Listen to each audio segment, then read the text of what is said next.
Hello everyone, welcome back to the Kirby Planet Robobot Commentary. Last part we took apart World 4, and in this part we're going to World 5, because that's how numbers work. And we spoke a lot about pasta. Yes. That was my big takeaway from that experience. Man, I kept looking. Every time I opened up the cupboard to get like a spice for some meat, on the top shelf I have pasta. I look at it and I just smirk. And then Mark will come by. It's like, why are you sure smirking? was nice of BrainScratch comms to talk about pasta during their Kirby commentary. Gay ant dude. Bro, we're not even sponsored by pasta, but imagine if we were. Oh, just sponsored by pasta in general. Like, Yes. all of them. Yeah. Very Yes. generic. So obviously, what's going to happen, because we're BrainScratch and we're cursed, is that at the Direct, Nintendo is going to announce that they're branching off into Italian restaurants. Yeah, let's set the foundation. Let's set the foundation. We are recording this the day that the Direct was announced. Yeah. It's not happening until tomorrow, Oops. but we're recording it before then. So obviously, the most logical thing is to just date the fuck out of this part and talk about what we're expecting and what's actually going to happen. Right. You see, the ironic thing about BrainScratch comms is for a group of nerds, we're dated pretty often. Yes.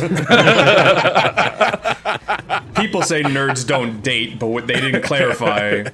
Ted, that was actually really funny. I tip my cat to you. Your cat, you have a cat? I said cap. We gotta put that one for the brain scratch quote. Oh, man. This world's cool. Like, I don't know. Like, City at Night is just an aesthetic I enjoy. Yeah, usually whenever a platformer doesn't deal with the theme that you see every day, like cities are not as common as I wish they Yes. were. I guess Cities at night, Ted. Also, snowy cities at night because they always just look really pretty. Snowy City at Night is pretty good. The only platformer series I can think of that does it with any regularity is Sonic the Hedgehog. The adventure games are full of that shit. Yeah, Well, because that's kind of Casino- like one of their Casi- centralized Yeah, things. Casinopolis is kind of what started that. Well, there's also I'd argue Spring Yard. I'd argue Spring Yard. there's also the other level in Sonic Adventure 1 that doesn't add to the plot at all. Where Sonic's like, I gotta find Amy, and then he just runs through downtown. I didn't find yeah. Amy. Speed Highway. Yeah, that one. And there's a couple level in Adventure 2, the Shadow one. I mean, Sonic's the only I remember when Generations was coming out, people were like, oh man, so many city levels. I can't think of another franchise that has that problem. Yeah, normally it's like, oh, grass level, or oh, lava level, or ice level's overdone. You know. That's also just something I enjoy about Kirby in general, is that I feel like, although Kirby has a lot of level tropes that it does forest, snow, like sky, just as much as any other platformer theme. But I always, maybe this is me being a fanboy, I always feel like they're more visually distinct than some of the other franchises out there. Some more than others. Like I feel like the generic grassland never looked particularly interesting. Yeah, at the very least, it has a look. A Kirby grassland looks different than a Mario grassland, looks different than a Sonic grassland, at least. Right. I mean, even in the back of the city, there's like light signs of the hills from the grass levels. Like, that's just kind of neat. Oh, and now there's the big turtle. Oh, man, the big turtle. Big turtle for Smash. Big Ooh. We already have a big turtle in Smash. That's Bowser. You're not wrong. Oh, damn. Yeah. Man, I hope that they put Mario into Smash Brothers finally. There's a chance we might see him tomorrow. I mean, it's been too long. What awful incident is going to happen to Mario tomorrow?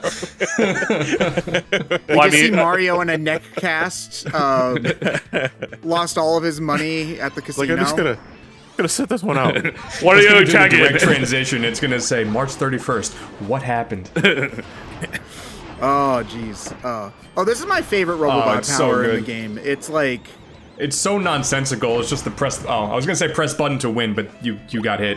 Yeah. You pressed another button. Yeah. Well, it just, you can become the obnoxious 90s boombox guy, but in a video game. Like, that's amazing. And the other thing I love is that if you hit the sound waves on the ground, they reflect, because that's how sound works. Oh, man. Yeah. Just a rip off of Mega Man 7. Wait, is there a sound power-up in Mega Man 7? There is. And it bounces off walls and gets stronger that Shade way. Man. Yeah. Boy, no, it's from Shade. It's also, if you rebound it, it's I like was one of thinking the of only two things that can actually Boy. hurt Wily Capsule. Three things actually. It's Springman, a fully charged Noise Coil, and a fully charged Mega Buster. But only the Spring does more than 1 damage. It's great. People don't like the final boss of 7, right? 7. People don't like phase 2 of. Where it's just like floating around nonsensically, add right? most do 2 damage to him. So and that's with the and that's with a very unwieldy weapon. Obnoxious. So, yeah, it's considered the hardest Wily fight in the entire series. Yeah. Okay. I don't play a ton of Mega Man. Like, the last Mega Man I played was 11, I think, which I suppose is the and I'm newest one, but- specifying Wily specific fight and not like a Wily Castle boss, because otherwise I would easily go to like Mega Man and base crap. Oh, Mega Man and Base is just not a good game from what No. I've seen, though. Like, It's not. No, it's not. from what I've seen, I there are think John people and I who both have like. PTSD from that. I know a lot of people like Mega Man 7, but a lot of people don't. So I always consider that mixed. I'll play 7 before Mega Man and Base. But listen, Mega Man 7 has a remix of the Ghosts and Goblins theme, so it's automatically the best one. Yes, 7's overall a good game. I mean, it's I'll just kind of defend 7. I boring think compared to 7 was the good. others. Is more the thing. I mean, I'm an 8 stan, so I have no right to talk. Oh, dude, I love 8 too. Hell yeah. Did was you my get first the one. Saturn version with Cutman? Absolutely not. No, because that's like $300. Wait, really? It's that much? Dude, just get. It's a Saturn game, Ted. What do you That's think? what I did.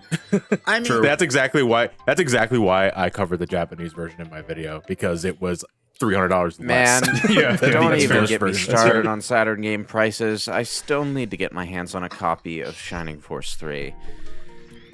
the Look. Saturn sounds like some sort of stocks, like Ponzi scheme where, oh yeah, you can buy the Saturn for $15. Oh, but if you want a game for it, you're gonna have to blow out another $500. It's like that sounds Isn't fake that as what shit. isn't that what the Dreamcast is too? You can get a Dreamcast for like $50, but you also get singular games for like Well, the 70 or difference 80. is, okay, you can, like, pirate You can the just- Dreamcast yeah, you can just- games Yeah, you super can easily easily. That's pirate true. That's Dreamcast true. games. That's true. I really wish... Tomorrow, guys. Tomorrow, that symbol will be something. Like, I Ball with 2 lines is the most overrated Kirby power-up. really wish I at least had the option to emulate my Saturn games, but that system and emulation just do not like each other. It's really fickle. Uh, I remember struggling with Symphony of the Night before I went and got my physical copy of that. I don't keep. Wait, years Symphony of ago. the Night's on the Saturn? Yeah. Bro, It there's has- a lot it- of weird games on this. I just never thought. it has new I would areas say- and everything. You can play as Maria. Yeah, it is If it's not Clockwork Knight or Bug, I don't know what's on the Saturn. Clockwork Night. Bug. Oh wait, hold on, Lewis. We found it. We found your soulmate. Someone else has 'Cause I played know Bug. Bug. someone I haven't else has played it, played Bug. But I know of Bug I only and know Bug of 2. Bug because of the Sonic cameo. That's it. Okay, so Clockwork Knight, I've actually seen my Not- friend play for my Let's Play chat on. I was like, man, what's Clockwork Knight. Oh, yeah, okay. So you've seen that. I remember just looking up platformers that I haven't played before from the 90s. I'm like, oh, the Saturn actually had more than a Sonic Jam. Sick. So, like, okay.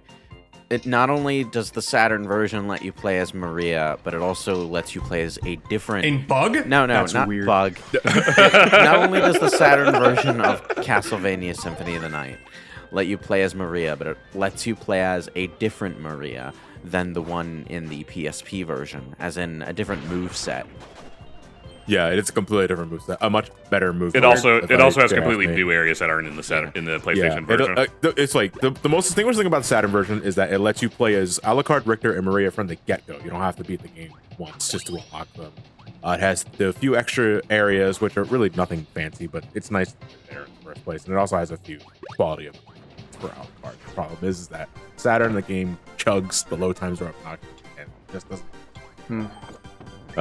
So that's unfortunate because I adamantly want them to re-release that version with like more optimization, but I feel like think an they don't think it's ultimate worth it. Castlevania Symphony of the Night is something that they could do. Like, especially with how well Bloodstained did. If Konami were smart, which is a big if, granted, I feel like that's something that could feasibly happen one day. Symphony of the Night is now at a point where it is on mobile devices for $2.99.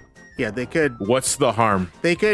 do, like, people would pay $30-$40 for an ultimate Symphony of the Night with, like, minor graphics updates. If Actually, they people did, might they would complain just about do the graphics same thing they updates. did with the PS4, which the PSP dub, I think, that people don't even really The, like all the that much. Requiem collection, yeah. Well, I mean, here is my idea of like what an ultimate Symphony of the Night would be. It would be redrawn sprites, a redubbed voice cast again, add in all the content and areas from the PSP and the Saturn version, and I don't know, like throw the Rondo of Blood in there to like make it a backwards Rondo of Blood from. But it'll just be Dracula X just to. So like yeah, Dracula X on SNES just to dick people, immediately Yeah. off the bat, Ted, you've suggested redrawing the sprites for Symphony of the Night, which is heresy, I tell you. Yeah, I was like, that's the only thing I don't agree with is like Well, you I'm leave just the graphics- I'm leave the basically graphics talking alone. about Alucard- like remaking the game. If Alucard you know? doesn't Yeah, look yeah. like he's doing a moonwalk whenever you move the analog stick, then it's not Symphony of the Night. I'm sorry. Silly Lewis, you never actually see Alucard's walking animation in Symphony of the Night. Speak for yourself, boy. But I'm just saying that remaking Symphony of the Night would be cool, and I honestly would prefer them redrawing all the sprites to doing like a 2.5 full thing. Personally speaking. Yeah, no, 2.5D Castle Symphony of the Night would be heresy. Yeah, so, but, imagine, yeah. all of the sprites redrawn so that they look like they're out of the page of, like, a gothic tapestry or something. Wow, that... 2.5D Symphony of the Night would be heresy. That said, I would heavily recommend Bloodstained Ritual of the Night. Available on Hey, PS4. that game's great. I haven't played Yes, yeah. Symphony I of just- the Night, but I would say it's tied for my favorite of the Igavanias I've played with Aria of Sorrow. Aria's So- also It's up there. fantastic. I just beat Yeah. it for the first time like 2 months ago. It was fantastic. Bloodstained? It is a Yeah, fantastic- Bloodstained. Although I think Portrait of Ruin is probably my favorite Igavania. Oh, finally, another fucking Portrait of Ruin stand. I high five you, but you're all the way over there. Well, we'll get back up that in like 6 months. Okay, sure. Yeah. Yeah, 6 months. No, it's not 6 years. At the rate this was. Listen, Portrait of Ruin was a fine game. It's just, it was really wigging out for me when I played it. Like, the It's menus the would Charlotte move on Jonathan themselves. Charlotte game.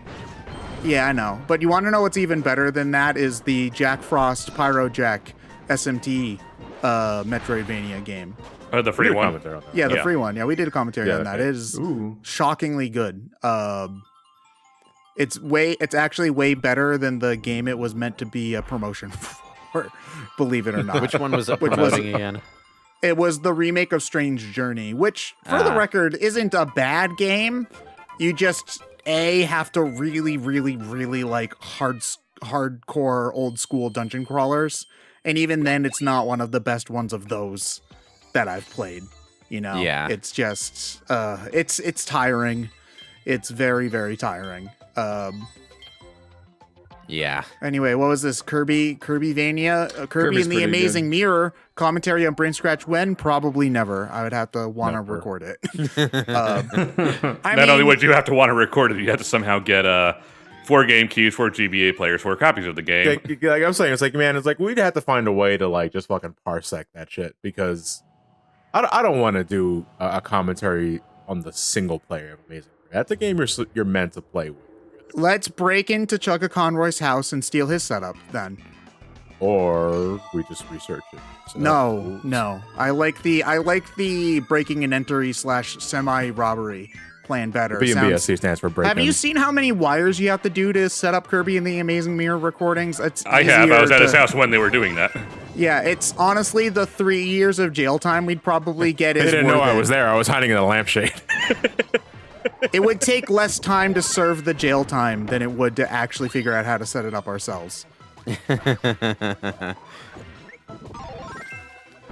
I'm just imagining a situation like, what's that Christmas Vacation movie? Where he's setting up his Christmas lights and or he just fucks it up explodes the so cat. bad he blacks out the city. Blocks up the city and burns the cat. yeah. Oh man, The cat had All 9 for the sake lives. of Kirby. You I don't know how worth it that would be. you love Kirby though. I do love Kirby though. It's I don't know. Yeah, 2021 makes people do weird things. This thing, if Kirby's still good, where's Kirby 2?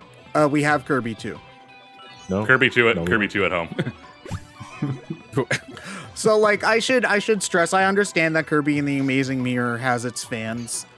I think I kind of see it. Like I can understand liking the concept. I just think the execution is. I think awful. there's a pleasure of just having a game that plays well that you spend more time in. That's like where we disagree on Pikmin 2. Like it may not be as substantial in the short term, but I just love being able to play Pikmin for a longer stretch of time.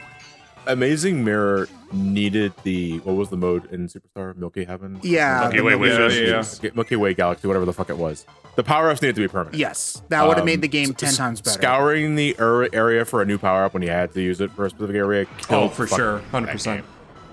It's also the one-way doors too. Like imagine Super Metroid, That but is you couldn't just like go back if you found that you forgot something. You know, it would make the game a lot better. It's very ambitious. It's like super ambitious for the GBA, given like how big that scope is.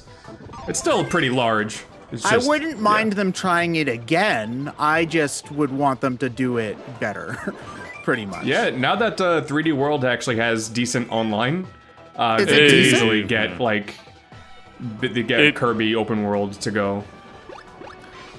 How good is the 3D World online? Because I don't get it. It depends heavily on your internet connection. If even one person doesn't have great internet, it chugs worse as bad as Mario Maker 2.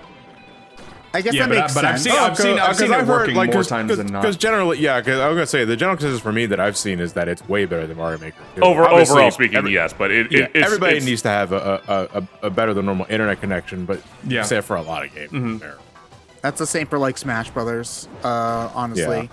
It depends, because I think Mario Kart works generally well enough. Mario Kart and Splatoon, I think, easily work the best, but that's because the system they use doesn't need them to be pinging everybody together all at once. They kind of allow for some desync. I mean, they're running on Windows 98 hardware, apparently. I was gonna say, yeah. That isn't how an electrical current works.